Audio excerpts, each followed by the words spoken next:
क्या हाल है साथियों। मैं विकास तोमर आपके अपने trustworthy channel collective study for success पे आप लोग का बहुत बहुत स्वागत करता हूं। देखिए यूपीएससी मेंस 2021 चल रहा है। आज जीएस पेपर 1 और उसका ऑलरेडी वीडियो मैं दे चुका हूं, लिंक डिस्क्रिप्शन में दे दूंगा। और जीएस पेपर 2 का एग्जाम हो गया। ठीक, जीएस पेपर 2 में भी आपके 20 क्वेश्चन आए। ठीक, थोड़ा ओवरव्यू देख लेते हैं। 10 क्वेश्चन आपके 10 मार्क्स के थे, 150 वर्ड। ठीक, दूसरे 10 क्वेश्चन जो थे वो 15 मार्क्स के थे, 250 वर्ड। ठीक है। और इसमें देखिए ऐसा होता है, 10 क्वेश्चन है तो जो पॉलिटी और गवर्नेंस वाला ये जीएस पेपर 2 है, इसमें अगर आप देखो तो पॉलिटी, इसका ब्रॉड जो क्लासिफिकेशन है, पॉलिटी हो गया, गवर्नेंस हो गया, सोशल जस्टिस हो गया, इंडियन डायस्पोरा, इंटरनेशनल रिलेशन, ये चार आप इसको ले सकते हो। तो ये 10 क्वेश्चन जो 10 मार्क्स वाले हैं उसमें भी इन चारों से होंगे क्वेश्चन, जैसे कि इस पे मैंने देखा है इस बार भी ये हो रहा है। और इस अगले जो 10 क्वेश्चन है 15 मार्क्स वाले, उसमें भी इन चार ब्रॉड टॉपिक से सिलेबस के क्वेश्चंस होते हैं और इस बार भी हैं। इस बार का ये पेपर जो है थोड़ा सा देखिए, एक तो क्वेश्चंस ही बड़े लंबे लंबे हैं, बड़े लंबे लंबे क्वेश्चंस हैं, तो पढ़ने में टाइम लगेगा। और दूसरी चीज़ है बहुत ज़्यादा इंटरलिंकिंग करके, पहले तो आपको एक एक सिलेबस का एक एक पॉइंट पता होना चाहिए। ठीक, मतलब जैसे मान लीजिए एनजीओ है, गैर सरकारी संगठन है, प्रेशर ग्रुप्स हैं, उनके उसकी पूरी जो है आपको एनालिसिस आनी चाहिए। और भी कॉन्स्टिट्यूशनल बॉडीज कई सारी पूछी है, मैं पूरा इसका पढ़ के पूरा ही चीज़ बताऊंगा। ये आपकी जो है, आज आपने वीडियो देख लिया तो आपका पूरा आधारशिला की तरह काम करेगा जीएस पेपर 2 के लिए। ठीक, with live example of today's paper. तो इसमें देखिए आपको ये चीज़ें पता होनी चाहिए। और फिर साथ ही साथ अब प्रेशर ग्रुप से तो व्यूमन के लिए कैसे काम कर रहा है। अब व्यूमन टॉपिक तो जीएस पेपर 1 में, लेकिन इंटरलिंकिंग, पहले अंडरस्टैंडिंग और उसके बाद इंटरलिंकिंग बिटवीन द टॉपिक्स, ये करना बहुत जरूरी है। तो इसलिए जो आप वो वाले आप करंट अफेयर पढ़ते हो ना, वन लाइन करंट अफेयर, या फिर आप सोचते हो मंथली में एक साथ कर लिया बस काम हो गया, उनसे काम नहीं चलेगा। रोज आपको एक एडिटोरियल पढ़ना, पढ़ के खुद समझना और उसके हिसाब से हल, मतलब आपको जो है प्रोड्यूस करना आना चाहिए। कि अगर आपसे कोई कहते हैं इसको नोट्स बनाओ तो आप कर लो कि क्या रहा है, एक कंप्रिहेंशन वाली चीज़ है। और इन सब के ऊपर अगर एक कोई चीज़ पूरे पेपर में दिखी, वो थी करंट अफेयर की झलक। करंट अफेयर बहुत ही ज़्यादा बिल्कुल जो है इंटीग्रेटेड हो चुका है जीएस पेपर 2 में और जीएस पेपर 3 में, बहुत ज़्यादा जो है। अब जैसे पहला ही क्वेश्चन यहाँ पर देख ले, कॉन्स्टिट्यूशनल मोरालिटीज है, तो ये कॉन्स्टिट्यूशनल मोरालिटी की पिछले साल बात चल रही थी। ठीक है, तो यूपीएससी में देखो ऐसा होता है कि ये आप ये बाउंड नहीं कर सकते बाकी स्टेट पीसी एग्जामिनेशन की जगह कि 6 महीने पढ़ लिया और बल्ले बल्ले हो गए, वैसे नहीं कर सकते आप। अगर आपने मान लीजिए ये कॉन्स्टिट्यूशनल मोरालिटी वाला नहीं भी पढ़ा था, तो आपको ये दो शब्द तो पता है ना यार, कॉन्स्टिट्यूशन और मोरालिटी। मोरालिटी क्या होता है, बिहेवियर की बेसिस पे, एक्शंस पे आपको ये पता लगाया जाता है भाई साहब कि ये गुड था कि बैड था। किसी को मार डाल रहे हो तो बैड है ना, किसी के लिए हेल्प कर रहे हो तो अच्छा है। तो ये जो एक्शन से पता चला ये मोरालिटी है। और जो लोग एक्शंस ऐसे कर रहे हैं जो कॉन्स्टिट्यूशन के मुताबिक नहीं है या फिर हैं, तो उस हिसाब से वो जो है इमोरल है या फिर मॉरल है। यही तो, अगर नहीं भी आपने पढ़ा तब भी आप कर सकते हो।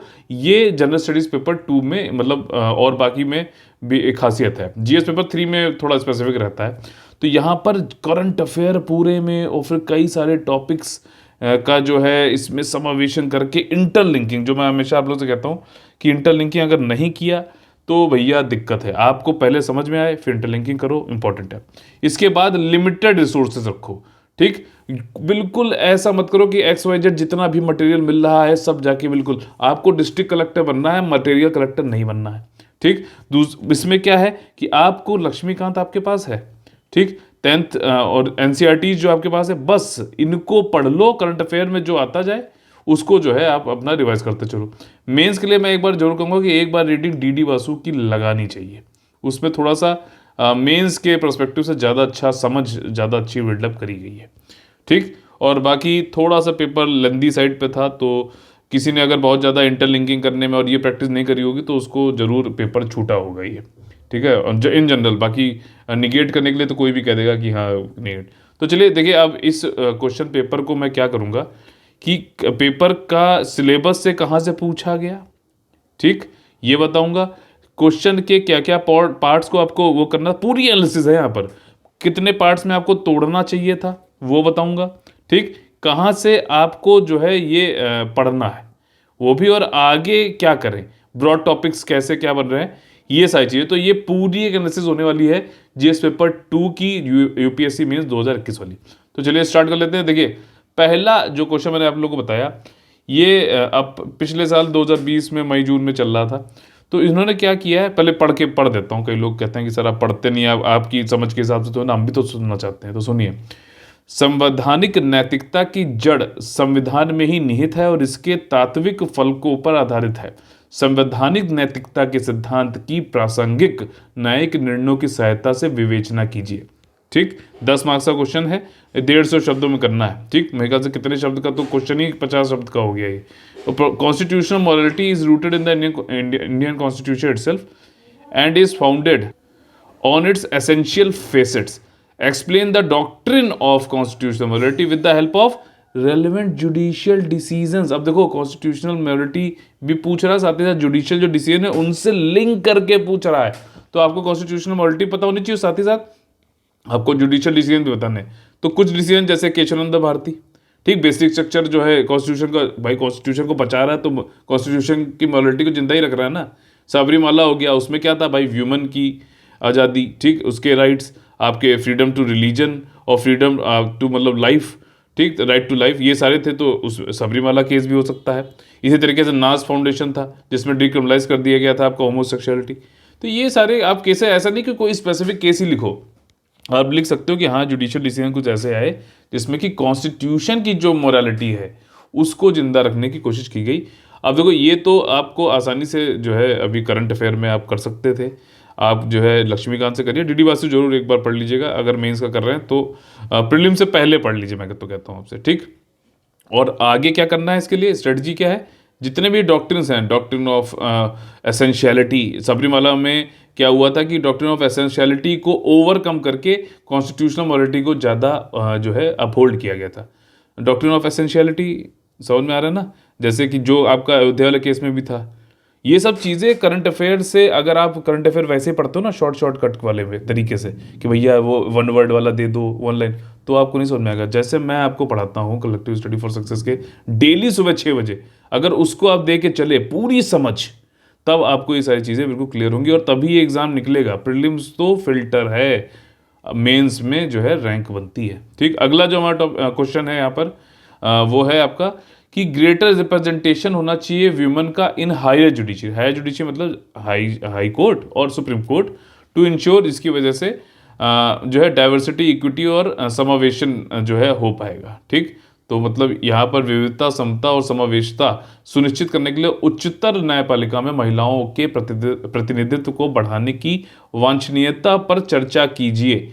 अब देखो व्यूमन को हायर जुडिशरी में आपका जो है उनका अपॉइंटमेंट हो और जिससे कि उनको ये सारी चीज़ें हो। तो अब देखो एक क्वेश्चन में एक चीज़ और भी होती है, ठीक, हर क्वेश्चन में एक चीज़ और भी होती है जिसका नाम होता है डायरेक्टिव वर्ड। यहाँ पे इन्होंने डिस्कस करने की बात कही है। ठीक, वैसे ही अगर दूसरे उसमें जाओगे तो जैसे हाउ पूछा गया है, किसी और में जाओगे तो क्रिटिकली पूछाएगा, किसी में जस्टिफिकेशन मांगा है, तो उसके हिसाब से भी आपको थोड़ा आंसर बदलना पड़ता है। तो यहाँ पे डिस्कस करना है तो आप लोग ये बताना है कि हाँ प्रेजेंट स्टेटस क्या, आपने कहीं फैक्ट कोई पढ़ रखा है कि जुडिशरी में विमेन की स्टेटस क्या है, अभी कितना मतलब रिप्रेजेंटेशन है, और रिप्रेजेंटेशन अगर कम है तो उसकी वजह से क्या इफेक्ट पड़ता है। कई बार ऐसा होता है कि कहा जाता है कि भाई महिलाओं के जज जो केसेस आते हैं उसको अगर कोई मेल जज उस पर जजमेंट करते हैं तो इतना अच्छे तरीके से नहीं कर पाते हैं जितना महिलाएं कर पाएंगी। खैर उसके प्रोज एंड निगेटिव्स भी हैं, कॉन्स भी हैं, बट उसमें नहीं जाएंगे हम। तो अभी कम है, स्टेटस बताइए और उस फैक्ट का सोर्स भी बताइए कि कहाँ से आपने उठाया है। और फिर अगर हम बढ़ाते हैं तो फिर क्या होगा, तो प्रोज एंड डिस्कस है तो प्रोज भी बताओ, कॉन्स भी बताओ और फिर एक निष्कर्ष पे आओ कि हाँ इन तरीके से अगर हम करेंगे तो डाइवर्सिटी, इक्विटी और इंक्लूसिवनेस बढ़ेगी व्यूमन की और ये डिजायरेबल भी है। ठीक, अब देखिए तीसरा, अब ये जो क्वेश्चन था आपका ये है 14th finance commission of India. 15th अभी आ गया है, ठीक है, 14th पुराना वाला था। उसमें क्या हुआ था कि स्टेट्स के लिए की फिजिकल पोजीशन काफ़ी बड़ी थी, ठीक, तो उनके रिकमेंडेशन पर तो क्योंकि सबसे मोस्ट इंपॉर्टेंट क्या रिकमेंडेशन थी, 42% जो है नेट टैक्स प्रोसीड जो था आपका सेंटर और स्टेट वाला का, वो उसमें से 42% स्टेट्स को दिया जाना था। उसमें कुछ और रिकमेंडेशन भी थी कि जो लोग जो है थोड़ा पिछड़े हैं, बैकवर्डनेस है, उनको ज़्यादा जो है फिजिकल उनको दिया जाएगा इसमें से पैसा। तो ये सारी चीज़ें थी। आपको क्या है कि ये अब देखो फाइनेंस कमीशन कॉन्स्टिट्यूशनल बॉडी है, सिलेबस में डायरेक्टली दे रखा है, आर्टिकल नंबर कौन सा 280, ठीक है। तो आपको यहाँ से इसको कॉन्स्टिट्यूशनल बॉडी तो पढ़ोगे पढ़ोगे, उससे संबंधित जो करंट अफेयर चल रहा है वो भी पढ़ो, और फिर उसको जोड़ो कि भाई साहब स्टेट्स यानी कि फेडरलिज्म में उसको क्या रोल उसने अदा किया। तो देख रहे हो इंटरलिंकिंग, कई सारे तो आपको ये होगा कि आपने अलग अलग पढ़ रखे होंगे, लेकिन यहाँ पे क्वेश्चन के हिसाब से आपको इंटरलिंक करके वहीं पे प्रोड्यूस करना पड़ेगा, ठीक। और 10 मार्क्स का क्वेश्चन है 150 वर्ड का, तो इसमें बहुत आलतू फालतू चीज़ें प्रायोरिटाइज करिए, वहीं लिखिए जो पूछना पूछा गया है। ज़्यादा लिखने के चक्कर में रहोगे तो भैया पेपर छूटेगा छूटेगा, ये लंबा पेपर था। To what extent in your view the parliament is able to ensure accountability of the executive in India. अब देखो इसमें सेपरेशन ऑफ पावर की बात हो रही है, ठीक, कि भैया जो विधायिका है वो कार्यकारिणी से कितना मतलब कैसे अकाउंटेबिलिटी जवाबदेही कैसे उससे इंश्योर करती है। अब देखो पार्लियामेंट ऐसे है, उसके अंदर कैबिनेट या फिर काउंसिल मिनिस्टर, तो ये जिसको हम एग्जीक्यूटिव बोलते हैं, कार्यकारी बोलते हैं, तो ये तो उसका पार्ट है ना पार्लियामेंट का। तो पार्लियामेंट कैसे इससे अपनी जवाबदेही जो इंश्योर कर रही है, ये चीज़ पूछा गया है कि कितने एक्सटेंट तक लगता है इन योर व्यू। तो आप ऐसे मत बोल देना आई थिंक और वी थिंक और आई शुड डू दिस, ऐसे ये फर्स्ट वर्ड वाले में मत क्वेश्चन आंसर लिखना।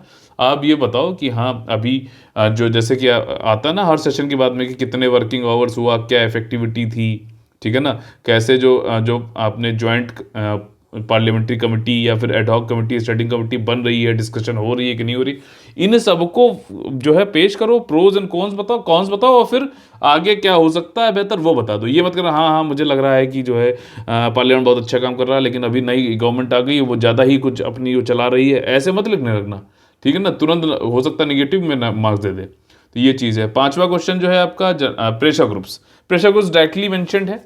देखो यहाँ पर जो क्वेश्चंस आए हैं ज़्यादातर उसमें डायरेक्टली जो सिलेबस में मेंशन्ड वर्ड्स हैं, कीवर्ड्स प्रेशर ग्रुप्स दिए गए हैं, और बट उनको पूछा गया है करंट अफेयर के परिप्रेक्ष्य में।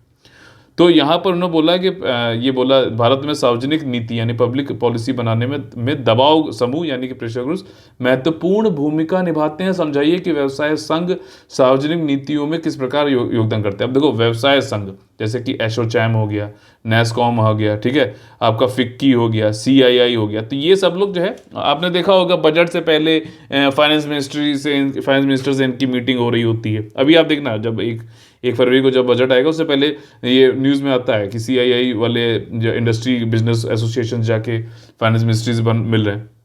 तो जब वो मिल रहे हैं तो भाई उसके बाद बजट आ रहा तो पब्लिक पॉलिसी में कर रहे हैं ना कंट्रीब्यूशन कुछ ना कुछ, सीधी सी बात है। और वैसे भी अभी जो है प्राइवेट का रोल हमें पता है कि बहुत ज़्यादा है इस समय अगर हमें आगे बढ़ना है तो, ठीक। छठा जो क्वेश्चन है वो पूछा गया है कि besides being a moral imperative of welfare state, ठीक, हमें वेलफेयर स्टेट कल्याणकारी राज्य की नैतिकता अनिवार्यता तो ठीक है, वो तो है ही है, लेकिन हमें प्राइमरी हेल्थ स्ट्रक्चर जो है is a necessary pre condition for sustainable development analyse. अब यहाँ पे विश्लेषण करने के लिए बात करी गई है। अब देखो क्वेश्चन समझना, क्वेश्चन ये है कि जो प्राइमरी हेल्थ स्ट्रक्चर्स हैं हमारे, ठीक, ये सोशल जस्टिस से आ गया, गवर्नेंस वाले से है ये वाला टॉपिक, ये वाला क्वेश्चन, ठीक। तो प्राइमरी हेल्थ स्ट्रक्चर को इन्होंने कहा है कि भाई साहब ये जरूरी है आपका sustainable development environment point of view से भी, और ये जरूरी है आपका कल्याणकारी स्टेट यानी कि वेलफेयर स्टेट के लिए भी, ठीक। तो अब आपको ये बताना है कि ये इसको एनालिसिस करनी है किस बेसिस पे, जैसे कि आपका डीपीएसपी है हमारा राज्य की नीति निर्देशक तत्व है, उसमें वेलफेयर स्टेट की बात करी गई ना, बताइए किस आर्टिकल में करी गई, आर्टिकल नंबर 37 में या 38 में। तो वो तो खैर मॉरल इंपरेटिव है कि हमें ये करना चाहिए कल्याणकारी स्टेट के लिए प्राइमरी हेल्थ केयर स्ट्रक्चर, क्यों जरूरी है। प्राइमरी हेल्थ केयर स्ट्रक्चर पर सबसे पहले जाता है बीमार, वहीं पे अगर उसकी बीमारी सही हो जाए तो बहुत सारी तो डिजीजेस ही जो है वहीं पे खत्म हो जाएंगी। तो वो तो है ही है, साथ ही साथ सस्टेनेबल डेवलपमेंट का क्या मतलब है, कुछ हमें आज की जनरेशन अब तभी मैं कहता हूँ ना कि आपको इसका भी मतलब पता होना चाहिए, तभी आप पूरा जो है मतलब वो करके पूरे क्वेश्चन को इंटरलिंक करके समझ के फिर उसकी डिमांड को समझ के आंसर लिख पाओगे। तो आज की जनरेशन जो रिसोर्सेज है उसको इस तरीके से यूज़ करे कि आगे आने वाली जो जनरेशन है उनको रिसोर्सेज की कमी ना हो, ठीक, यही तो है ना बेसिक बात। तो सस्टेनेबल डेवलपमेंट के लिए भी प्राइमरी हेल्थ केयर स्ट्रक्चर जरूरी है, दोनों के बारे में आप इसको बताओ, प्रोज एंड कॉन्स बताओ, और फिर आगे जो है निकलो कि भैया बहुत ज़रूरी है। आयुष्मान भारत के मिशन के अंतर्गत जो है भारतीय सरकार इसको हेल्थ एंड वेलनेस सेंटर बना रही है, गांव-गांव तक जो है ज़्यादा से ज़्यादा प्राइमरी हेल्थ सेंटर बनाए जा रहे हैं। तो ये ज़रूरी, इसको इस तरीके से आप कर सकते हो, और 150 शब्द में तो ज़्यादा लिखने का यहाँ पे स्कोप है नहीं, ठीक। अब देखो ये स्कीम एक लेके आए ये लोग अब इसमें आपको घबराना नहीं है, बाउंसर कैसे निपटना है वो भी बताता हूँ। Earn while you learn scheme, ये इधर स्कीम आई ही नहीं है, ये मिनिस्ट्री ऑफ टूरिज्म की 2012 की स्कीम थी। और उन्होंने कहा है कि अब इसका एसेंस समझो खाली, कि इन्होंने बोला earn while you learn scheme needs to be strengthened to make vocational education and skill training meaningful. ठीक, व्यावसायिक शिक्षा और कौशल प्रशिक्षण को सार्थक बनाने के लिए सीखते हुए कामना अर्न वैल्यू लर्न की योजना को सशक्त करने की आवश्यकता है, टिप्पणी कीजिए, कमेंट पूछा गया है। तो भाई जब आप कुछ सीख रहे हो तब आप अर्न भी कर रहे हो, ये स्कीम है, ये हमें जरूरी स्ट्रेंथन करना टू मेक वोकेशनल एजुकेशन, जो मतलब आप जो व्यावसायिक जो शिक्षा है और स्किल ट्रेनिंग मीनिंगफुल बन जाए। ये क्या बताना चाह रहा है, ये बताना चाह रहा है अप्रेंटिसशिप स्कीम को, स्किल डेवलपमेंट जो मिनिस्ट्री उसके अंतर्गत अप्रेंटिसशिप स्कीम को बढ़ावा दिया जा रहा है ना, उसमें वो कह रहे हैं ना कि भाई साहब स्टाइपेंड देंगे। इसमें ये कह रहा है कि एकेडमिक यानी शिक्षा शैक्षिक संस्थान और इंडस्ट्री के बीच में लिंकेज होना चाहिए। ये यहाँ पर ये कह रहा है, मैंने अभी आप लोगों को कल परसों पढ़ाया था करंट अफेयर में सुबह वाले, नई तालीम जो गांधी जी का एक बेसिक एजुकेशन का सिस्टम है कि आपको स्किल पढ़ाना भी है, साथ ही साथ वोकेशनल एजुकेशन भी पढ़ाना है, स्किल भी उसकी बढ़ती रहे, तो नई तालीम को बढ़ावा देना है। तो ये चीज़ें इसलिए भी इंपॉर्टेंट है, इसमें तो पॉइंट्स और लिख सकते हो आप कि डेमोग्राफिक डिविडेंड, हमारे यहाँ जो ज़्यादातर तो यूथ है, तो अगर वो पढ़ते समय ही अगर अर्न करने लग जाए तो उसको ज़्यादा जो है कॉन्फिडेंस आएगा और वो बेहतर भी है। ठीक, तो एक जनसांख्यिकीय जो आपका लाभांश है डेमोग्राफिक डिविडेंड, इसके लिए भी इम्पोर्टेंट है। कमेंट करना है तो आप इसके जो है बताओ कि हाँ भाई कैसे ये स्ट्रेंथ करता है, कैसे स्किल ट्रेनिंग मदद कर सकता है। अच्छा, इसका बेस्ट प्रैक्टिसेस अगर आपको पता हो, जैसे इसरो क्या करता है, इसरो में इतनी बेहतर कैसे परफॉर्म कर रहा है यार साल दर साल। इसरो क्या है कि स्कूलों से ही वो उठा लेता है बच्चे जो उनको लगते हैं सही है, और उनको तैयार करता है अपने यहाँ सैटेलाइट और इन सबके स्पेस साइंस से संबंधित जो है काम करने के लिए, उनको तैयार करता है और फिर वही लोग इंडक्ट हो जाते हैं इसरो में, इसलिए जो है बढ़िया कर रहे हैं। वही चीज़ तो यहाँ पे कह रहा हूँ, उनको जब वो तैयार करता है तब उनको कुछ ना कुछ पैसे और स्टाइपेंड भी देता है। This is the same thing. ठीक, और जो अर्न वैल्यू लर्न जो स्कीम है जर्मनी में बहुत ज़्यादा फेमस है। वहाँ पे कोई बढ़ई का गिरी का भी काम करता है ना, तो लोग ये नहीं कहते अरे ये तो बढ़ई है, हम तो भैया राजा हैं, ऐसा कुछ नहीं, हर काम की वैल्यू है। तो जब ये इस चीज़ को हम लोग बढ़ावा देंगे तो ये और ज़्यादा अच्छा करेगा। ठीक, 8वां को जो क्वेश्चन है वो है कि can the vicious cycle of gender equality, poverty and malnutrition, लैंगिक असमानता, गरीबी और कुपोषण के दुष्चक्र को महिलाओं के स्वयं सहायता समूह, ठीक, सेल्फ हेल्प ग्रुप्स के को जो है माइक्रो फाइनेंसिंग करके क्या खत्म किया सकता है? एग्जाम्पल के साथ बताइए। अब यहाँ पे देखो कितनी सारी चीज़ें इसने इंटरलिंक करी है। वीमन, ठीक, साथ ही साथ जो है सेल्फ हेल्प ग्रुप आपको पता है Deendayal Upadhyay national rural livelihood mission, Aajeevika mission जिसे कहते हैं। ठीक, आप स्वयं सहायता समूह, और उसके साथ ही माइक्रो फाइनेंसिंग किस स्कीम के अंदर मिलता है? मुद्रा। समझ में आ रहा? अब इन सबको जोड़कर उसने पूछा है कि क्या लैंगिक असमानता, पॉवर्टी, मालन्यूट्रिशन, इससे क्या बाहर निकल सकते हैं अगर हम मुद्रा के जरिए माइक्रो फाइनेंसिंग कर दें आपका व्यूमन सेल्फ हेल्प ग्रुप को। बिल्कुल एग्जाम्पल यही देने हैं इस तरीके से। कुछ एग्जाम्पल अगर आपको पता हो कुछ वीमेन सेल्फ हेल्प ग्रुप्स के, क्योंकि आप सेल्फ हेल्प ग्रुप एक अलग से टॉपिक है हमारे सिलेबस में, तो आपने जरूर उसमें कुछ ऐसे एग्जाम्पल पढ़े होंगे कि ये फला फला सेल्फ हेल्प ग्रुप ने इतना अच्छा किया, तो आप वहाँ पे इसको बताकर बढ़िया नंबर पा सकते हो। बढ़िया अच्छा क्वेश्चन था ये। 9th जो क्वेश्चन है वो है कि in the last few decades were of Asia growth. अब देखो इंटरनेशनल रिलेशन से आ गया क्वेश्चन कि यहाँ पे कह रहा है कि कुछ जो है लास्ट दशकों से एशिया की ग्रोथ स्टोरी थी, लेकिन अब ये एक्सपेक्ट किया जा रहा है कि अफ्रीका की ग्रोथ स्टोरी आने वाली है। इस स्टेटमेंट की नज़र में आपको एग्जामिन करना है कि इंडिया का क्या प्रभाव अफ्रीका में अभी रिसेंटली बढ़ा है कि नहीं बढ़ा है। 10 मार्क्स का क्वेश्चन है। इसमें ये पढ़ते ही इंडिया का मुझे दो तीन, या फिर जैसे आप इसको पढ़ोगे चीज़ों को तो आपको 2-3 चीज़ें समझ में आओगे। जैसे इंडियन ओशियन रीजन है, ठीक, तो जो तटीय क्षेत्र हैं, कोस्टल एरियाज हैं, कोस्टल कंट्रीज हैं आपके अफ्रीका में, उनके लिए हम लोग जो है प्रोजेक्ट मौसम चला रहे हैं। ठीक, आपका जापान के साथ में मिलकर इंडिया जो है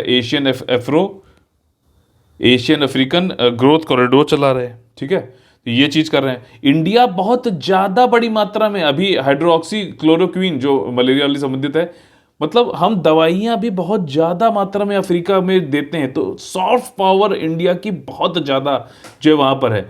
चाइना क्या करता है, हार्ड पावर। चाइना जो है डिफेंस के कुछ बेसेस बनाएगा, वो करेगा, वहीं के लोगों को लोन देगा, और जब वो लोन नहीं चुका पाएंगे तो उनको जो है वो कर लेगा, उनके कब्जा लेगा। जैसे कि पाकिस्तान को अभी देखना भिखारी बना के छोड़ेगा उसे।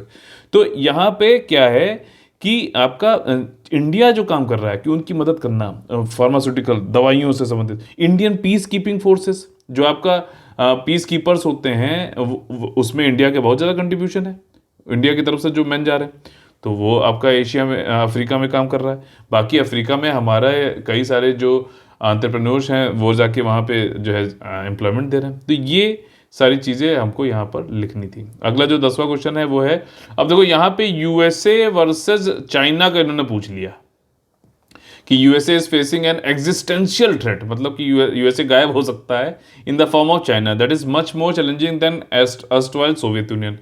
देखो यहाँ पर पहले भी कोल्ड वॉर जब था, आप इसको वर्ल्ड हिस्ट्री और उससे भी जोड़ सकते हो। कोल्ड वॉर जब था तो सोवियत संघ जो कि कम्युनिज्म को, साम्यवादी को जो है आइडियोलॉजी को, विचारधारा को बढ़ावा देता था, और यूएसए जो कि कैपिटलिज्म को यानी कि पूंजीवाद को बढ़ावा देता था। आज बस ये हुआ है कि सोवियत यूनियन जब विघटन हो गया, उसका डिसइंटीग्रेशन हो गया 1990s में, तो उसके बाद कम्युनिस्ट तो भाई चाइना भी है ना, लेकिन चाइना ने बहुत सारी चीज़ें चेंज करी है। सोवियत यूनियन की जो खामियां थी उनसे जो है सीखा भी, और चाइना काफ़ी तेज़ी से बढ़ा है। चाइना ने यहाँ तक कि यूएसए के जब सब प्राइम क्राइसिस हुआ 2008 वाला, तो कई सारे तो चाइना ने इन्वेस्टमेंट वहाँ कर दिया। तो अब जब यूएसए बढ़ रहा है तो चाइना अपने आप ही बढ़ रहा है, क्योंकि उसके निवेश को वो हटा तो ना सकते हैं। तो और इसलिए चाइना जो है दुनिया का मैन्युफैक्चरिंग वो भी बन गया। तो यहाँ पे ये कह रहा है कि अभी मतलब सोवियत यूनियन से सीखने के लिए से हमें मतलब चाइना को बहुत कुछ मिला, वो उसके सामने एक एग्जाम्पल था। इसलिए चाइना जो है ज़्यादा बेहतर कर रहा है, यूएसए जो है इतना बढ़िया नहीं कर पा रहा। यूएसए वैसे भी थोड़ा सा इकोनॉमिकली अभी वीक हो गया था, हालांकि अभी भी सबसे बड़ी अर्थव्यवस्था है, लेकिन फिर भी। तो अब जो है चाइना को किस तरीके से कंटेन किया जाए, उसके लिए देखिए कुछ यूएसए ने वो चला, एशिया पाइवट, आप लोगों ने नाम सुना होगा, ठीक। कंटेनमेंट ऑफ चाइना की बात है करने की, अभी इंडिया के साथ में क्वाड, ठीक। और इसी पेपर में जो 20वां क्वेश्चन है वो भी इंटरनेशनल रिलेशन से ही संबंधित है, ऑकस नाम से, ये मैंने आप लोगों को पढ़ाया भी था। ऑकस क्या है, ऑस्ट्रेलिया और यूके और यूएसए, ठीक। इसमें यूके और यूएसए भी क्या बताऊंगा। तो वो भी इंडो पैसिफिक जो रीजन है उसमें नेविगेशन का अधिकार, फ्रीडम ऑफ नेविगेशन, ये सब होना चाहिए। तो उसके लिए जो है कंटेनमेंट कर रहा है यूएसए चाइना को, ठीक। चाइना वहीं अपना जो है मिलिट्री पावर बढ़ा रहा है, नॉर्थ कोरिया को एज ए जो है प्रॉक्सी यूज़ करता है यूएसए के खिलाफ। तो ये सारी चीज़ें कर रहा है। तो ये आपको यहाँ पर एक्सप्लेन करना था। अब आ जाते हैं भाई साहब 250 वर्ड वाले और ज़्यादा बड़े वाले। मैं बता रहा हूँ जिसने भी ज़्यादा प्रायोरिटाइज करके नहीं लिखा आंसर, जितनी चीज़ पूछी गई है लिमिट, उस अगर आपको 10 पॉइंट आ रहे हैं ना, तब भी आप 6 ही पॉइंट लिखो, क्योंकि हर क्वेश्चन में आप 6 पॉइंट लिखोगे तभी आपको मिलेगा यहाँ नंबर। अगर आपके क्वेश्चन ही छूट गए तो पूरा मान लो 15 मार्क का एक क्वेश्चन ही छूट गया, 2-3 क्वेश्चन छूट गए, वो ठीक नहीं है। आपको अबव एवरेज मार्क्स लिखने हैं, ज़्यादा एक्सलेंट मार्क्स लिखने, अबव एक्सलेंट आंसर्स लिखने हैं, ज़्यादा सॉरी अबव एवरेज आंसर्स लिखने हैं, ना कि अबव एक्सलेंट। अबव एक्सलेंट लिखने के चक्कर में आप एक ही में लगा दोगे 15-20 मिनट 10 वाले मार्क्स वाले क्वेश्चन में, तो आपका भैया काम खराब हो जाएगा। तो देखो उसमें स्ट्रेटजी ये होनी चाहिए कि आप अभी तो क्या करो, क्योंकि अभी आप आंसर लिखना, कई लोग आंसर लिखते ही नहीं है, ठीक। तो आप डेली एक आंसर लिखो, उसको इवैल्यूएट करो। जैसे हम लोग अपने यहाँ जो है टेलीग्राम चैनल पे डेली एक आंसर लिखवाते हैं और उसको जो इवैल्यूएट करते हैं, मैं भी करता हूँ, आप लोग से भी करवाता हूँ, ताकि आपका अभी आंसर एनरिचमेंट हो जाए, आंसर राइटिंग इंप्रूवमेंट हो जाए। उसके बाद अभी डेली लिखो, एक एक 2-2 आंसर लिखते चलो। फिर बाद में जब एग्जाम आ जाएगा, प्रीलिम्स निकल जाएगा, उसके बाद आप क्या करो कि आप टेस्ट सीरीज लगा लो, ठीक। टेस्ट सीरीज में खाली आपका टाइम मैनेजमेंट होगा, आंसर इंप्रूवमेंट नहीं होगा। चाहे किसी की टेस्ट सीरीज लगा लेना, मैं अभी बता रहा हूँ आपको, किसी की भी लगवा लेना, टाइम मैनेजमेंट होता है वहां पर। आंसर राइटिंग इंप्रूवमेंट करना है तो डेली आंसर लिखो अभी से ही, और उसको इवेल्युएट कराओ, एक से करो, मुझसे कराओ, खुद से करो, दूसरे से, खुद भी पढ़ो, और 2-3 लोग से कराओ बस। और फिर अपनी स्ट्रेटजी के हिसाब से, कैपेसिटी कैपेबिलिटी के हिसाब से इम्प्रोवाइज करते जाओ। वो सबसे ज़्यादा जरूरत है। सभी जनरल स्टडीज पेपर ले लो, चाहे ऑप्शनल चाहे एसए में, ठीक है।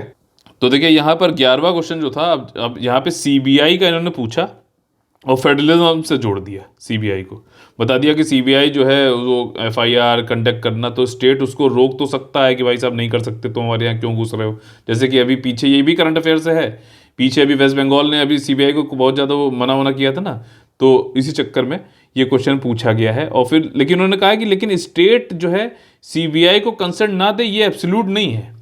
तो हमें सीबीआई जो कि एक स्टैट्यूटरी बॉडी है, एक वैधानिक निकाय है, उसको भारत के फेडरल स्ट्रक्चर संघवाद के जो करेक्टर है उससे जोड़कर आंसर लिखना था। बहुत, अब देख रहे हो इंटरलिंकिंग कितनी आता है। तो इस तरीके से अच्छा क्वेश्चन था ये काफ़ी, तो इसको आपको लिखना है। ठीक, आपको सीबीआई की वर्किंग पता होना चाहिए, करंट के एग्जांपल्स पता होने चाहिए, फेडरल करेक्टर पता होना चाहिए, क्या उसमें लॉज हैं, क्या रूल्स हैं वो पता होना चाहिए, सीबीआई के एक्ट के बारे में पता होना चाहिए, ये सारी चीज़ें। अच्छा, ये क्वेश्चन इसलिए भी आया क्योंकि अभी डायरेक्टर का टर्म बढ़ाया जा रहा है, मैक्सिमम 5 साल और एक बार में 2 साल, और फिर एक एक एक करके 3 साल और मैक्सिमम 5 साल बढ़ा दिया गया टर्म, इसलिए भी आ सकता है ये आंसर, ये क्वेश्चन आया है शायद। ठीक, अगला जो क्वेश्चन है वो है क्वेश्चन नंबर 12। अब ह्यूमन राइट्स कमीशन, जैसे नेशनल ह्यूमन राइट्स कमीशन हो गए, स्टेट ह्यूमन राइट्स कमीशन हो गए, इनकी पूरी जो है एनालिसिस पूछ ली इन्होंने यहाँ पर कि इन्होंने बहुत ज़्यादा ह्यूमन राइट्स को भारत में प्रोटेक्ट किया है, ठीक है, लेकिन ये कई जगह जो है फेल्ड भी हुए हैं और जो है कोई जो पावरफुल उनके सामने। तो हमें ये एनालाइज करना है, इन्होंने कहा है कि आपको इनकी संरचनात्मक और व्यवहारिक सीमाओं का विश्लेषण करते हुए सुधारात्मक उपायों को सुझाव दीजिए। अच्छा, मैं हमेशा ही कहता हूँ, अगर मान लीजिए आपसे अभी ये क्वेश्चन इसमें है भी, चैलेंजेस पूछ लिए कहीं पे, तो क्या आप सिर्फ चैलेंजर लिख के वहाँ पे आंसर खत्म कर दोगे क्या? नहीं, चैलेंजेस लिखने के बाद you have to write answers, कि उसमें सोल्यूशंस आपको लिखना ही लिखना है, वे फॉरवर्ड लिखना ही लिखना है। तो यहाँ पे उन्होंने कहा कि स्ट्रक्चर और प्रैक्टिकल लिमिटेशन क्या है ह्यूमन राइट्स कमीशन, जैसे सुओ मोटो नहीं चला सकता है, खुद से अपनी इन्वेस्टिगेशन नहीं करा सकता है, दूसरों के ऊपर निर्भर होता है, उनको समन भेजेगा तब वो भेजे। तो ये सारी चीज़ें इनकी लिमिटेशंस होती हैं। तो उसको कैसे किए ज़्यादा लॉ में जो है अकाउंटेबल लोगों को बनाए, उनको जो है थोड़ा सा डाइल्यूट करने, थोड़ी स्वायत्तता उनको जो है पावर मिले, ऑटोनॉमी मिले, ये सारी चीज़ें आप इसमें लिख सकते थे with examples, real life example, current example दोगे तभी आंसर मिलेगा। जो ज़्यादा थ्योरी लिखेगा उसको जो है ज़्यादा नंबर नहीं मिलेंगे, जो अच्छे एग्जाम्पल लिखेगा, अपने जो तर्क दिए उसको जस्टिफाई कर पाएगा, वो उसको अच्छे मार्क्स मिलेंगे विद गुड प्रेजेंटेशन स्ट्रक्चर। ठीक, सब कुछ चाहिए यहाँ पे, ये नहीं होगा कि जो है आपने एक चीज़ अच्छी है बस उसी बल पे आप यहाँ निकल गए। आपको जो है जैक ऑफ ऑल ट्रेड होना पड़ेगा, मास्टर ऑफ नन भी है तब भी चलेगा। एनालाइज द, अब देखो यहाँ पर इन्होंने देखो कॉन्स्टिट्यूशनल कंपैरिजन वाला एक टॉपिक है ना जनरल स्टडीज पेपर 2 मेंस के सिलेबस में।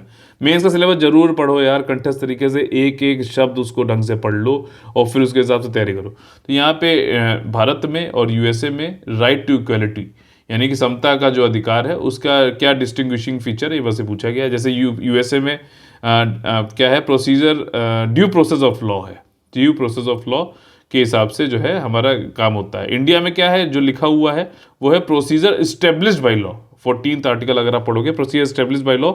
लेकिन उसके बाद अगर अभी देखा जाए प्रेजेंट सिचुएशन में, तो मेनका गांधी का एक केस हुआ था सुप्रीम कोर्ट में 1978 में, if I am not wrong. तो उसमें सुप्रीम कोर्ट ने कहा था देखिए ऐसा है कि procedure establish by law, law जो बता दिया वैसा ही होगा ऐसा जरूरी नहीं है, क्योंकि लॉ तो यार रॉलेट एक्ट भी था और रॉलेट एक्ट तो खराब एक्ट था। लॉ ऐसा नहीं कि बिल्कुल हमेशा एथिकल ही हो सकता है। तो हमें ड्यू प्रोसेस भी देखना, मतलब हमें उसमें ये भी देखना है कि रैशनैलिटी होनी चाहिए, ठीक, लॉजिक होना चाहिए, तर्क संगत होना चाहिए, रीजन बेस्ड होना चाहिए, तभी हम किसी उस पर निर्णय पे पहुंचेंगे। तो सुप्रीम कोर्ट ने मेनका गांधी वाले केस में ये कहकर ड्यू प्रोसेस ऑफ लॉ वाला इंटरप्रिटेशन भारतीय राइट टू इक्वलिटी में भी ला दिया था। अच्छा क्वेश्चन है, एनालाइज करने की बात करी गई थी 250 में, मुझे नहीं लगता है थोड़ा ज़्यादा वर्ड्स की इसमें डिमांड होगी, 150 वर्ड के लिए ठीक था ये। ठीक, एग्जाम्पल बढ़ा सकते हो आप। 14वां जो क्वेश्चन है इसमें कहा गया कि भाई साहब जो स्टेट लेजिस्लेटिव काउंसिल्स होते हैं ना, राज्य की विधान परिषदें, जो कि आर्टिकल 169 के थ्रू बनती है। स्टेट जो है किसी को मान लीजिए बनाना है तो वो वहाँ पे जो है रेजोल्यूशन पास करेंगे, रेजोल्यूशन पास होने के बाद पार्लियामेंट के पास जाता है और फिर पार्लियामेंट उस पर बनाती है कि हाँ भैया इनको अलाउ करती है कि वहाँ पे पास करके कि हाँ एक बिल पास होगा कि लेजिस्लेटिव काउंसिल बना सकते हैं ये। ठीक, तो ये इन्होंने पूछा एक्सप्लेन करिए कॉन्स्टिट्यूशनल प्रोविजंस जो कि लेजिस्लेटिव काउंसिल को बनाने के लिए है चाहिए, तो 169 आप ये पूरा पढ़ सकते हो। फिर उन्होंने पूछा कि समीक्षा करिए कि इसकी वर्किंग और करंट स्टेटस क्या है विद सुटेबल इलस्ट्रेशन, मतलब वही उदाहरण देने हैं, करंट अफेयर को मजबूत करो, नहीं तो बहुत ही मुश्किल हो जाएगी, बता रहा हूँ। ठीक है, और उसके बाद आंसर राइटिंग प्रैक्टिस रोज करना आपको जरूरी है, एक एक आंसर, क्योंकि वहां से आंसर इंप्रूवमेंट होगा। टेस्ट सीरीज लगा के टाइम मैनेजमेंट होता है, ये ध्यान रखना हमेशा। और टेस्ट सीरीज वाले में तो मतलब अगर उसने 15 दिन ले लिए चेक करके कॉपी कर देने में वापस आपको, तब तो आप दूसरा में चले जाओगे, फिर आपको पूरा कुछ कोई फायदा नहीं होता उसमें। ठीक, ये सब चीज़ें एक्सपीरियंस करी हुई हैं, इसलिए बता रहा हूँ। क्वेश्चन नंबर जो 15 था वहाँ पे इन्होंने पूछा था, मैंने आप लोगों से कई बार बोला पार्लियामेंट्री कमिटीज़ पढ़िए, उसमें यहाँ पे ये कह रहे हैं कि डिपार्टमेंट रिलेटेड पार्लियामेंट्री कमिटी जो होती हैं, स्टैंडिंग कमिटीज़, ये प्रशासन को अपने जो है टोस पे रखती हैं, पैरों की उंगलियों पे रखती हैं, और ये चाहती हैं कि प्रशासन जो है इनको हमेशा सम्मान सम्मान देता रहे। ठीक, संसदीय नियंत्रण के लिए सम्मान प्रदर्शन हेतु प्रेरित करती रहती हैं।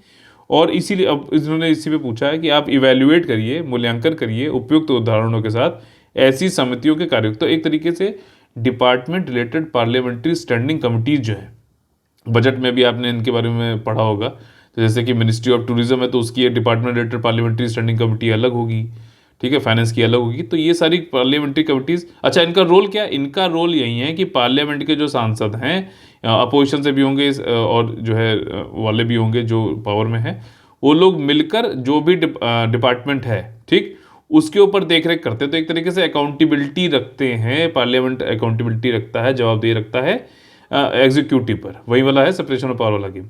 तो उन्होंने बस इसकी वर्किंग पूछी है। तो अब देख रहे हो यहाँ पे समीक्षा पूछ रहा है, इवैल्यूएशन पूछ रहा है, ये चीज़ें ध्यान रखिए।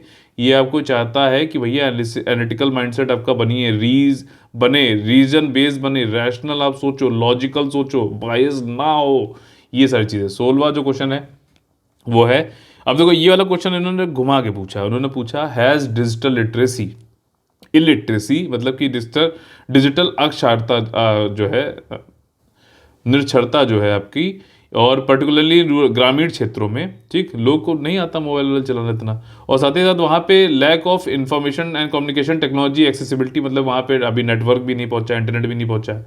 तो देखो क्या है यहाँ पे, डायरेक्टली ये भी तो लिख सकता था कि डिजिटल डिवाइड भी और डिजिटल लिटरेसी भी नहीं है, लेकिन उसने पूरी एक लाइन लिखी। तो इसकी वजह से, इन दोनों की वजह से, डिजिटल इलिटरेसी, ठीक, निरक्षरता, और डिजिटल डिवाइड यानी कि जो है इंटरनेट ना होने की वजह से सामाजिक आर्थिक विकास में कमी आई है। इसको एग्जामिन करना है, आपको एग्जामिन करना है विद जस्टिफिकेशन। मतलब आप एग्जामिन करके अगर आपने स्टैंड ले लिया कि हाँ भाई हुआ है तो जस्टिफाई करो, और आपने कहा नहीं हुआ है तब भी जस्टिफाई करो। तो दोनों तरफ से आपको ये चीज़ें मतलब कोई भी जो भी आपका स्टैंड होगा उसके हिसाब से आपको जस्टिफाई करने के लिए एग्जाम्पल्स देने पड़ेंगे, ठीक। तो मेरे ख्याल से डिजिटल लिटरेसी का आप बीच बैलेंस लेके चलोगे कि हाँ कुछ तो भाई कमी तो ही है। और इसके संबंधित जो है गवर्नमेंट ने क्या क्या जो है प्रोग्राम चलाए गए हैं, वो आप जैसे PMG दिशा करके एक स्कीम है, जहाँ तक मुझे याद आ रहा है, डिजिटल साक्षरता अभियान, ठीक। क्वेश्चन नंबर 17 देखिए यहाँ पर क्या है, यहाँ पे उन्होंने कहा है कि व्यूमन ने, अच्छा ये क्वेश्चन बहुत ही बढ़िया बनाया है, मतलब क्वेश्चन बनाए बड़े अच्छे हैं, इन्हें पूरा पढ़ता हूँ। यद्यपि though women in post independent India have excelled in various field, ठीक, पोस्ट भारत की स्वतंत्रता के बाद में व्यूमन ने कई फील्ड में एक्सेल किया। सोशल एटीट्यूड अभी भी व्यूमन और फेमिनिस्ट मूवमेंट के लिए जो है वो पैट्रियार्कल है, यानी कि प्रतिसत्तात्मक है, ठीक है ना। तो अभी भी लोग जो है पुरुष प्रधान वाली सोच है। जो भी फेमिनिस्ट मूवमेंट अगर पहुंच जा रहे हैं, हाँ महिलाएं अब जो है झंडा ऊंचा करेंगी, इस तरीके की माइंडसेट रहता है कि अरे हाँ देखते हैं कितने दिन चलेंगी।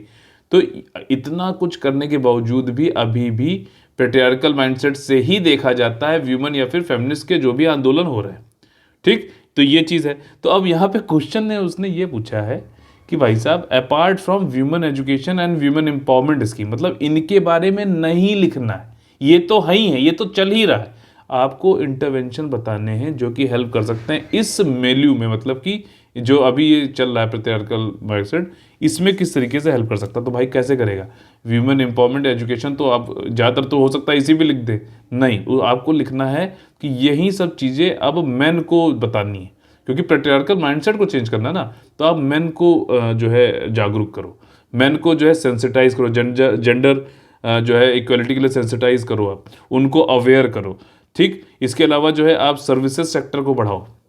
सर्विसेज सेक्टर में ऐसा होता है कि दिमाग की पावर चलती है और जो कि असली पावर होती है, तो उसमें वीमेंस के लिए बहुत अच्छा जो है स्कोप है सर्विस सेक्टर में, ठीक। तो उसको बढ़ाओगे तो जब वो खुद ही जब बढ़ के आएंगी तो आप उसको। अब दूसरी चीज़ बताओ कि जो है women are not burden to the family.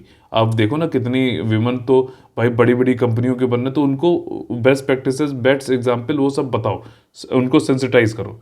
ये सारी चीज़ें आप कर सकते हो अब, क्योंकि काम अब इन्हीं पे होना है, मेन पे, ठीक है ना कि व्यूमन पे। व्यूमन की एजुकेशन और एम्पावरमेंट वो सब तो करते ही रहना है उसकी। फिर उसके लिए आप एग्जाम्पल दो, कुछ क्रिएटिव एग्जाम्पल दे सकते हो, तो वो भी आप इसको दे सकते हो बिल्कुल यहाँ पर, ठीक। क्वेश्चन नंबर 18 जो है वो क्या कहता है, सिविल सोसाइटी, नागरिक समाज और गैर सरकारी संगठन, एनजीओ, ये एक वैकल्पिक model of public service delivery को मतलब कॉमन सिटीजन तक पहुंचे, ये एक प्रेजेंट करते हैं अपॉर्चुनिटी, ठीक है ना, कि एक आपका वैकल्पिक प्रतिमान प्रस्तुत करते हैं, ऐसा बोला गया है। तो अब आपको डिस्कस करने के लिए इसने कहा है कि चैलेंज क्या है इस ऑल्टरनेटिव मॉडल पे। भाई अभी आप लोगों ने सुना होगा फॉरेन कंट्रीब्यूशन रेगुलेशन एक्ट, उसके अंतर्गत कई सारे एनजीओ के जो थे उनके फॉरेन कंट्रीब्यूशन लेते थे। अब जब से रेगुलेशन टाइट हुआ है तब से वो कुछ अपना इनकम टैक्स ही नहीं भर रहे, नहीं कर रहे। तो हम ऑल्टरनेटिव, ठीक है, एनजीओ और सिविल सोसाइटीज़ का पार्टिसिपेशन बहुत ज़रूरी है मैं कहता हूँ, लेकिन उनको हम बिल्कुल ही पूरी तरीके से ऑटोनोमस बोल दें हम, तो फिर जवाबदेही नहीं रहती ना यार। जवाबदेही तो सरकार की, हमने उनको चुना है, वो सारा ही पूरा उन्हीं के ऊपर थोप दे तो एनजीओ तो कल कहेगा, वो तो कल को हो सकता है कि बैठ जाए, वो अपना रजिस्ट्रेशन पंजीकरण जो है डी रजिस्टर करा लेगा। तो पब्लिक सर्विस डिलीवरी उसमें इतना एक तो अकाउंटेबिलिटी नहीं है। तो यहाँ पे गवर्नेंस वाले आप फैक्टर से एनजीओ सिविल सर्विस सोसाइटी के लिए लिख सकते हैं चैलेंजेस, कि क्या क्या जो है चैलेंजेस है। एक तो अकाउंटेबिलिटी नहीं है, दूसरा जो है ट्रांसपेरेंसी भी कम है। एफसीआरए में देखा गया कई लोग जो है अब अकाउंट्स ही नहीं अपने शो कर रहे हैं, ठीक। हाँ बेनिफिट्स है, जैसे कि इनकी रीच अच्छी है, ज़्यादा लोगों तक ये लोग जुड़े हुए हैं, ज़्यादा रिमोट एरियाज में जुड़े हुए हैं, ठीक। ज़्यादा इनकी जो है मानते भी हैं जो लोग, क्योंकि नज़दीक रहते हैं ना सोसाइटी के, तो ये चीज़ें हैं। लेकिन हम अगर इनको पूरी तरीके से छुट्टा छोड़ दें, ऐसा नहीं कर सकते हैं, ये जो है मतलब शासन के खिलाफ रहेगा। तो सिंपलिसिटी और ये सब चीज़ें आपको इसमें लिखनी है। गवर्नेंस वाले जो मैंने आप लोगों को पीछे पढ़ाया भी था कि आपको जो है गवर्नेंस के लिए क्या ट्रांसपेरेंसी चाहिए, ठीक, आर्कपेट करके पढ़ाया था, नहीं पढ़ाया था ट्रिक, ठीक है ना, अकाउंटेबिलिटी चाहिए, आपका रेस्पॉन्सिवनेस चाहिए, ठीक है ना, आपको जो है रूल ऑफ लॉ होना चाहिए, फिर उसके बाद कंसेंसस ओरिएंटेड होना चाहिए, पीट होना चाहिए, मतलब आपका पार्टिसिपेशन होना चाहिए, इफेक्टिव होना चाहिए, एफिशिएंट होना चाहिए, और आपका जो है ट्रांसपेरेंट होना चाहिए। तो ये सारी चीज़ें इन इन अब देखो यहाँ से आप क्या है कि पॉइंट्स निकाल कर और फिर जो है आप आंसर पॉइंट निकाल सकते हो कि हाँ आप अकाउंटेबिलिटी के हिसाब से सोचोगे तो हाँ यार एनजीओ की अकाउंटेबिलिटी तो कम है, ठीक। वैसे आप रूल ऑफ लॉ के हिसाब से सोचोगे तो लॉ के हिसाब से अगर देखें तो एनजीओ लॉ को बहुत बार तो ऐसा होता है कि नहीं वो करते हैं, या फिर लॉ में इतनी फ्लेक्सिबिलिटी है कि नहीं है। तो क्या चैलेंजेस हैं उनको लिखो, और जब यहाँ पे चैलेंजेस लिख लिए तो भाई साहब वे फॉरवर्ड जरूर लिखना, ठीक। क्वेश्चन नंबर 19 देखिए, यहाँ पे देखिए क्रिटिकली एग्जाम में पूछा गया है, विश्लेषणात्मक परीक्षण कीजिए, aims and objective of Shanghai corporation organisation, ठीक। ये इंपॉर्टेंट क्यों है, अब इसका देखो ये तो इंटरनेशनल रिलेशन से ही आ गया क्वेश्चन, ठीक। अब 15 वाले जो मार्क्स के इंटरनेशनल रिलेशन से काफ़ी अच्छे क्वेश्चन पूछे हैं, ये 15-15 ये देखिए 30 मार्क्स का तो इधर ही पूछ लिया, ठीक। तो उन्होंने पूछा कि इसके जो है उद्देश्य और लक्ष्य क्या है एससीओ के, और फिर इसमें बता दो भाई साहब इसमें इंडिया भी है, पाकिस्तान भी है। अभी देखा जाए तो इंडिया पाकिस्तान एक लौता ऐसा ग्रुप है जो कि वर्किंग है, ठीक है ना। बाकी सार्क और बाकी सब जगह तो इंडिया पाकिस्तान वाले तो सब बंद हो गए। तो इसमें एससीओ के एम्स ऑब्जेक्टिव बता दो भाई, हम मिलिट्रीली, पॉलिटिकली, इकोनॉमिकली ये सब में काम करता है, ठीक। फिर ऑब्जेक्टिव्स क्या क्या है, कैसे बढ़ावा देना चाहता है। फिर उसके बाद ये जरूर लिखो importance does it hold for India. बहुत, जैसे कि इंडिया पाकिस्तान की तो बात ही बंद है, इस प्लेटफॉर्म पे हम जाके बात कर सकते हैं, कर रहे हैं, ठीक है ना, इनडायरेक्टली जरूर, लेकिन हाँ हो रही है। तो ये बहुत ज़्यादा इंपॉर्टेंस रखता है। दूसरी चीज़ जो है अफगानिस्तान से के बगल में ये शंघाई कॉर्पोरेशन है, इस समय अफगानिस्तान में क्या सिचुएशन चल रही है आपको पता ही है, तालिबान का जो है पूरा कब्जा है, ठीक। सेंट्रल एशियन कंट्रीज़ हैं, सेंट्रल एशियन कंट्रीज से हम चाहते हैं कि अच्छे हमारे रिलेशनशिप रहें, यूरेनियम चाहिए, जियोपॉलिटिकली भी ज़्यादा, तो ये आपको इंपॉर्टेंस रखना चाहिए। अच्छा, पहले ऊपर जो क्वेश्चन था यूएसए वर्सेस चाइना वाला, उसमें जो है इंडिया का भी पर्सपेक्टिव आपको बताना होगा, ठीक। जैसे कि यहाँ पर 20वां क्वेश्चन जो है इंटरनेशनल रिलेशन से ही पूछा गया है। इसमें उन्होंने ये कहा कि ये ट्राई नेशन, अच्छा इसमें बता दिया उन्होंने ताकि ऐसा ना हो कि कोई कंफ्यूज हो जाए, उसने सुना ही ना हो तब भी तो लिख ही ना पाए। इन्होंने बोला है कि न्यूली ट्राई नेशन मतलब 3 नेशन की पार्टनरशिप हुई है, साझेदारी हुई है ऑकस नाम से।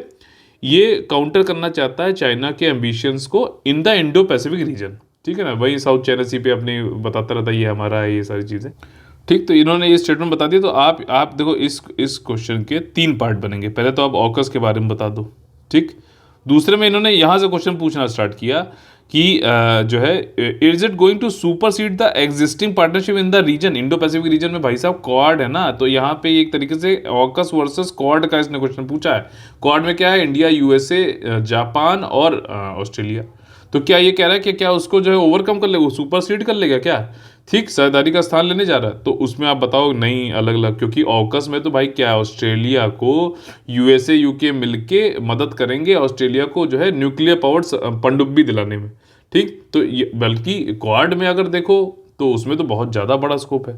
तो यहाँ पे इन्होंने फिर ये कहा है, डिस्कस करिए the strength and impact of AUKUS in the present scenario, AUKUS की वजह से क्या स्ट्रेंथ होती है, क्या प्रभावशाली प्रभाव पड़ेगा प्रेजेंट सिनेरियो में, ये चीज़ें आपको यहाँ पर बतानी। तो इसी साथ में हमारा यहाँ पे खत्म होता है। देखिए आप लोग से निवेदन है, अगर आप लोग को डेली स्टडी प्लान चाहिए कि मतलब आप व्यवस्थित तरीके से पढ़ना चाहते हैं, आप ये नहीं चाहते कि आपको क्वांटिटी पूरी आपके ऊपर उड़ेल दी जाए और फिर आप समझ ही ना पाए क्या करना है, और आप ये चाहते हैं कि सिर्फ क्वालिटी कंटेंट हो, आप ऑर्गेनाइज्ड वे में संगठित तरीके से पढ़ना, तो आप हमारा कलेक्टिव स्टडी फॉर सक्सेस का जो टेलीग्राम चैनल है इसको जरूर ज्वाइन कर लीजिए। इसमें रोज आपको 5 स्टेप स्ट्रेटजिक स्टडी प्लान मिलता है। एक क्वेश्चन आपको जो है वहाँ पर रोज़ प्रैक्टिस करने के लिए मैं देता हूँ। करंट अफेयर रोज़ सुबह 6 बजे आप लोगों को मिलता है, ठीक। इसके अलावा जो रोज़ 8 बजे जो है आपका डाउट डिस्कशन क्लास होती है, ठीक, लाइव क्लास होती है, आप जो है ग्रुप में पूछ सकते हैं।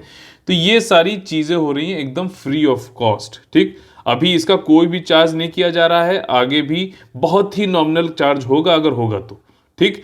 तो ये चीज़ें आप इसको ज्वाइन कर सकते हैं। और इसके अलावा मान लीजिए जो हम प्रोवाइड कर रहे हैं वो तो कभी भी मतलब फ्री है, फिर मान लीजिए आप अलग से कहते हैं कि भाई मुझे मेरी काउंसलिंग कर दो, गाइडेंस कर दो, तो उसके लिए नॉमिनल चार्जेस होंगे। अगर आप लोगों को फिर भी कुछ क्वेरी रहती है तो 9650347272 पे आप लोग कॉल कर सकते हैं। ये वीडियो हमारा जो है आप देख रहे हैं कलेक्टिव स्टडी फॉर सक्सेस के यूट्यूब चैनल पे ही, ये आपका अपना चैनल है, इसको आप लोग लाइक, सब्सक्राइब, शेयर और कमेंट करके आगे भी बढ़ा सकते हैं। जय जय Bharat, all the very best है, वंदे वंदे मातरम।